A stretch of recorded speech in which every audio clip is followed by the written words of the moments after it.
श्रीमद् भागवत गीता हिंदुओं के पवित्रतम ग्रंथों में से एक है। महाभारत के अनुसार कुरुक्षेत्र युद्ध में भगवान श्री कृष्ण ने गीता का संदेश अर्जुन को सुनाया था। यह भारतवर्ष के भीष्म पर्व के अंतर्गत दिया गया एक उपनिषद है। भगवत गीता में एकेश्वरवाद, कर्मयोग, ज्ञान योग, भक्ति योग की बहुत सुंदर चर्चा हुई है। श्रीमद् भागवत गीता की पृष्ठभूमि महाभारत का युद्ध है।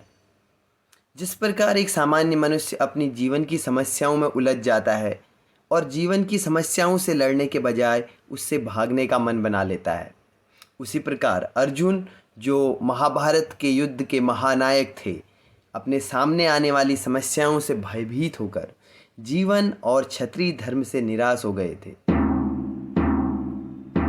अर्जुन की तरह ही हम कभी कभी अनिश्चय की स्थिति में हताश हो जाते हैं या फिर अपनी समस्याओं से विचलित हो जाते हैं और भाग खड़े होते हैं। भारतवर्ष के ऋषियों ने गहन विचार के पश्चात जिस ज्ञान को आत्मसात किया, उसे उन्होंने वेदों का नाम दिया। इन्हीं वेदों का अंतिम भाग उपनिषद कहलाता है। मानव जीवन की विशेषता मानव को प्राप्त बौद्धिक शक्ति है और उपनिषदों में निहित ज्ञान मानव की बौद्धिकता की उच्चतम अवस्था तो ही है, अपितु बुद्धि की सीमाओं से परे मनुष्य क्या अनुभव कर सकता है, उसकी एक झलक भी दिखा देता है। श्रीमद् भागवत गीता वर्तमान में धर्म से ज़्यादा जीवन के प्रति अपने दार्शनिक दृष्टिकोण को लेकर भारत में नहीं, विदेशों में भी लोगों का ध्यान अपनी ओर आकर्षित कर रही है। निष्काम कर्म का गीता का संदेश प्रबंधन गुरुओं को भी लुभा रहा है। विश्व के सभी धर्मों की सबसे प्रसिद्ध पुस्तकों में शामिल है। गीता प्रेस